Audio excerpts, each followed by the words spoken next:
I'm back!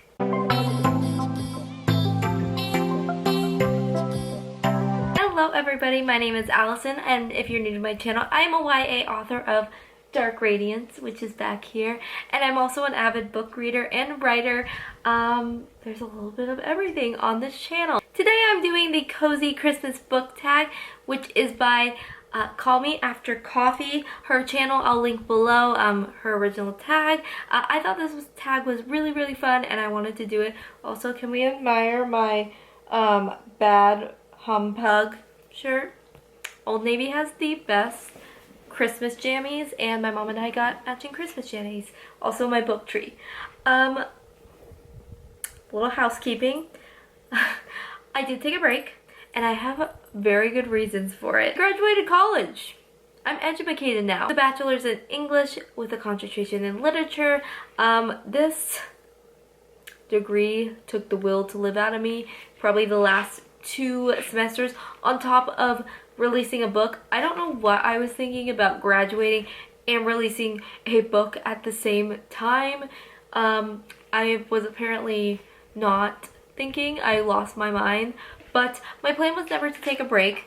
I had to take a little bit of a break just to finish my degree and make sure everything was great. I'm still working on my book release video, which will be coming. I had it almost done, and then the footage was corrupt and the file was corrupt. So that is coming. I just need to finish it. It took a very long time the first time, and it's taking even longer the second time, just because I want it to be perfect and I want it to be something that I'm very proud of. So that is coming, don't worry. But yeah, I'm back. I'm ready to do some videos now that I have obtained this degree. Well, I haven't obtained anything.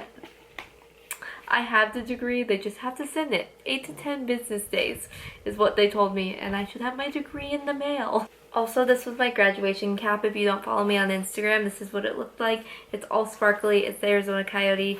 And this took me 3 days, so I wanted to show it off. Now let's just hop right into the book tag with question number 1. Number 1 is Twinkling Lights, and that is, what is the most beautiful book you own? Now, I've mentioned this book on my channel before, and that is Wicked Saints by Emily A. Duncan. I love this cover. I think it's just so beautiful, but not only the cover, I also really like just every detail they did. The end pages, the deckled edged pages, the chapter titles, the inside of the book. Yes, please give me an all red cover with just wording on it. I love this design. It's beautiful. I think that Emily and her publisher Wednesday Books have just an amazing mind. I got to actually speak with Emily when I went to Book Net Fest. She was there and she's super awesome, and I mentioned that I love her book cover and the book and everything, and she talked to me a little bit about the process of getting the book cover done, and because she's traditionally published, it's a little bit different than being self-published.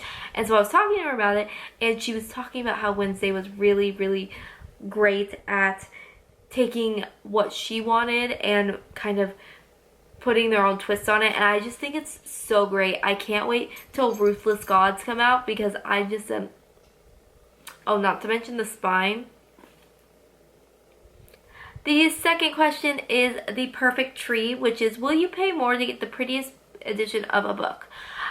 It depends. I am not like a huge book like collector, as in like pretty editions. If I find an edition, I will, and it's not an exorbitant amount, I will get it. It has to be a very special book to me, so I would have to have some sentimental value with it. I collect editions of Alice in Wonderland, and also I have started collecting just like special editions of things that I find, but I don't go out of my way to buy like the Waterstone, I think it's Waterstone covers of like Cassandra Clare's books, although I think they're gorgeous and I think that I would love to have one. I just think someone else would appreciate it more, because I have the original covers already, and the only books that I would have wanted in those covers were the Dark Artifices covers, but I have the original covers with her signature in them because I met her. So I don't know, I more personally like a signature in a book rather than a pretty cover, so that's just me. Number 3 is Build a Snowman, and for this one she wanted us to build a tower of books in Christmas themed colors or some other creative way, so that's what I did. I picked like the heaviest books off my shelf to make this tower. Why did I do that to myself? This is my book tower. It's very pretty. I did red, green, white, red, green, white. On the bottom here I have ruby red. Then I have, what do I have next? Emerald green, same series. Then I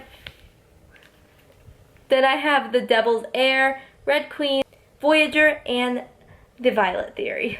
Oh my gosh, these are heavy. Number 4 is Crackling Fire, and this is what is a book that makes you feel warm and cozy. For this one, I chose Alice's Adventures in Wonderland and Through the Looking Glass by Lewis Carroll. I love Alice in Wonderland, if you can't tell by my Instagram username or just me in general. I love Alice. I say at the end of my videos, see you next time in Wonderland, loves, because it's just something that is so special. I love the story, and I love the movies and the retellings. Anything Alice is something that I love. So this one is a very special story that I would love to curl up by the fireplace and just read one night, but I live in Arizona, so we don't have fireplaces because it's still like 80 degrees out, so I mean, that's kind of a lie. It's been cold, but like desert cold, like 75, and we're like, oh, we're gonna wear our jackets and scarves, but we're gonna take them off at noon because we're too hot. But I'd still read this by the fire. Number 5 is Knee-High Socks, and this is what is the longest book you've ever read. I had to really look at my bookshelf because I feel like a lot of my books are YA books and they aren't very long, and I've obviously read longer books than just this, but for me, I go with Queen of Air and Darkness by Cassandra Clare. I kind of did what was the longest book I read this year. This is, let's see exactly how many pages this is because I don't even know. Technically, it's longer than what is actually given. It is 875 pages technically, but then after that you have the epilogue and the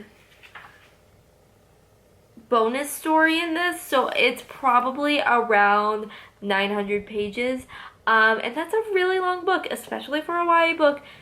This thing is a weapon of mass destruction, except I would never use a weapon, this as a weapon, because the queen herself signed it and it's personalized to me, so we keep this very close and dear, and I do not lend this out to anybody. It's like one of my prized possessions.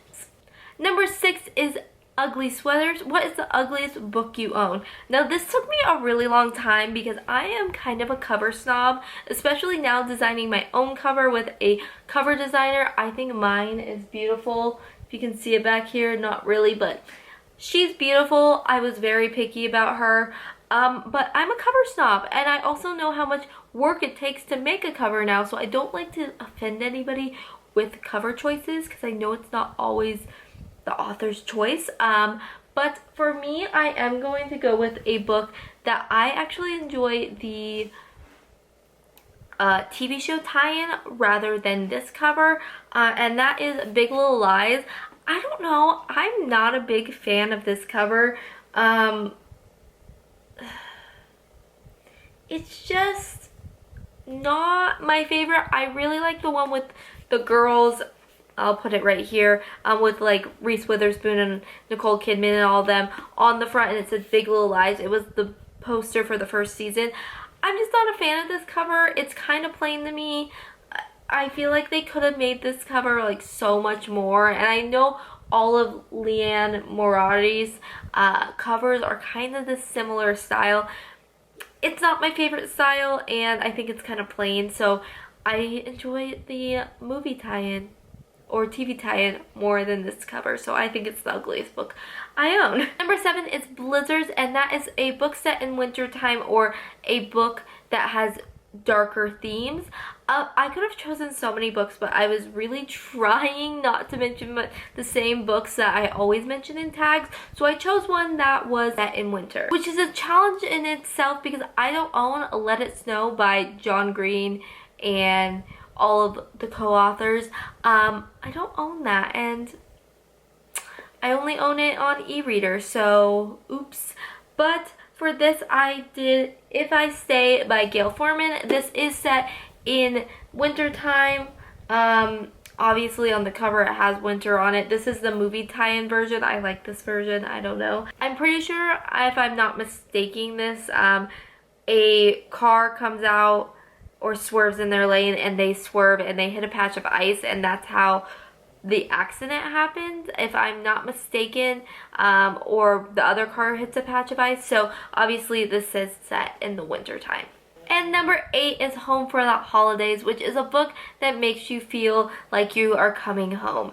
Now this one, I could not deny the fact that I was going to choose this book or book series. I have a lot of books that I could have chosen for this, like Twilight or The Looking Glass Wars or Illuminate, that series, because I've read those all during the holidays, but this is one that I always read and I always feel like I'm coming home with these characters and this place. And if you haven't guessed it already, it's the Harry Potter series. I think a lot of people say this, and it's kind of cliche, but it is very true for me. I am one of those people that when I reread Harry Potter, I feel like I'm coming home to old friends and my home away from home in Hogwarts, and I just will always feel like that. I feel like that when I watch the movies.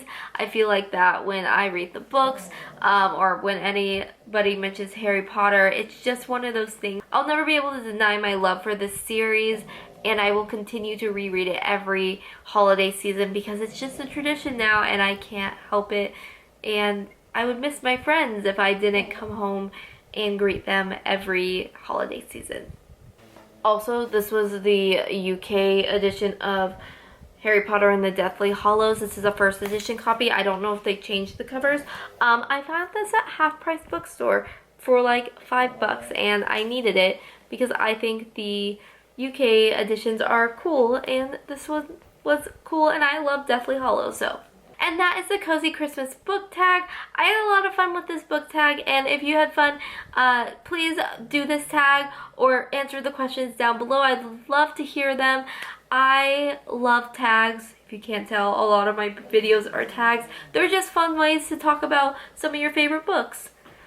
Let me know what holiday you celebrate down below. I celebrate Christmas, obviously, but I know I have a bunch of followers that might not celebrate Christmas, so let me know what you celebrate. I hope you have a wonderful holiday season, and I will see you very soon. Hopefully there might be a second video. I am going to do a what I got for Christmas video because I have a lot of fun stuff. Some of it is adult stuff, and I feel like I'm an adult. Like, I bought myself a vacuum, and I was like, this is when you have peaked in adulthood, when you're excited about buying a vacuum. So I am going to do that video again because it's one of my favorites. Also, I made a second channel, so look out for that announcement of when I post on that channel. I'll explain more about that in another video, but that's all for me, and I will see you next time in Wonderland, loves. Bye.